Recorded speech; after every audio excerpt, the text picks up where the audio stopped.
Samajwadi party जिंदाबाद।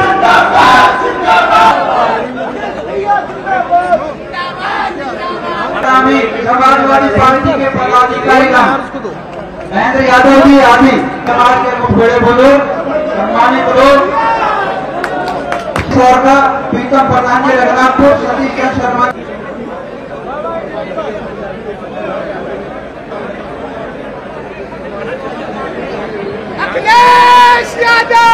Columbus कहां Columbus America को ढूंढने भारत को ढूंढ करके अमेरिका ढूंढा और आपके पड़ोसी जिले में गैस को ढूंढते ढूंढते ज्वेलरी की दुकान में पहुंच करके उन चोरों ने पूरी की पूरी ज्वेलरी की दुकान का सफाया कर दिया। जब से ये भारतीय जनता पार्टी की सरकार बनी है चोरी डकैती रुक नहीं रही है।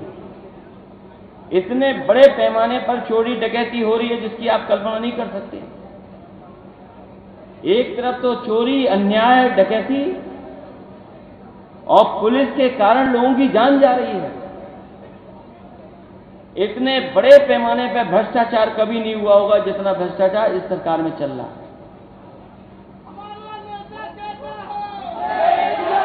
और ये केवल एक जिले की बात नहीं है, पूरे जिलों की आप पता कर लीजिए। और अभी अभी तो घटना एक नोएडा की इतनी लोकप्रिय हुई जिसकी कोई कल्पना नहीं कर सकता।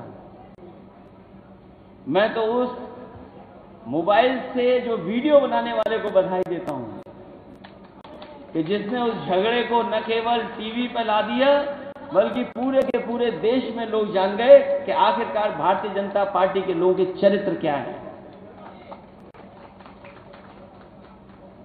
हम बधाई देना चाहते हैं उस वीडियो बनाने वाले नौजवान को या जो भी रहा होगा जिसने उस घटना का पूरा जानकारी सबको दे दी।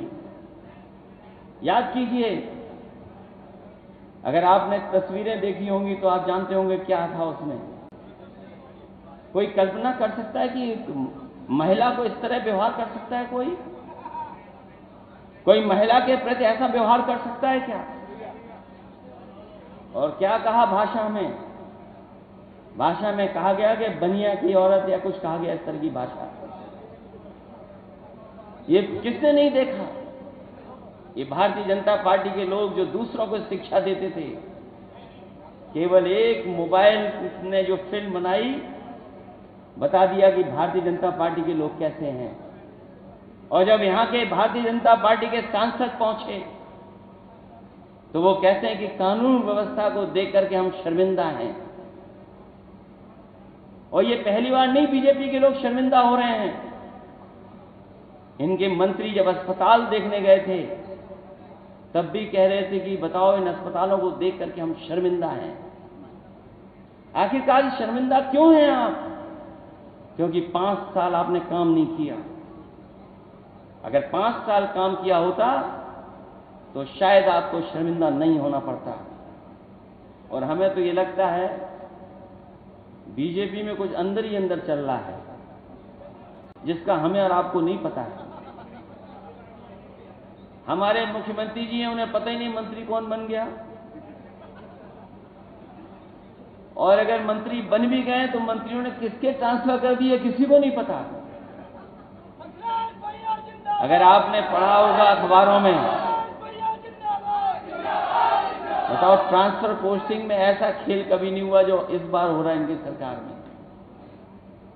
इसलिए जहां इस सरकार की शुरुआत है लोग अभी से शर्मिंदा होने लगे हैं।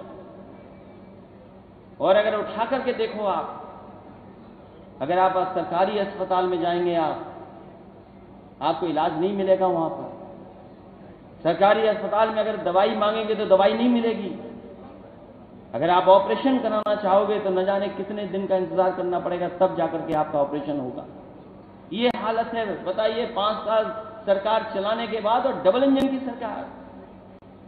ये नोएडा जहां पर समाजवादियों ने न जाने कितने काम कर करके दिखाए और ऐसे ऐसे काम किए जो काम अभी तक भारतीय जनता पार्टी पूरे नहीं कर पाई है। दिल्ली से जोड़ने वाली मेट्रो अगर किसी ने बनाई थी तो समाजवादियों ने बनाई थी। बनाई हम लोगों ने, उद्घाटन किसी और ने कर दिया। और ये ग्रेटर नोएडा वाली भी मेट्रो किसी ने बनाई तो समाजवादियों ने बनाई। और एलिवेटेड रोड,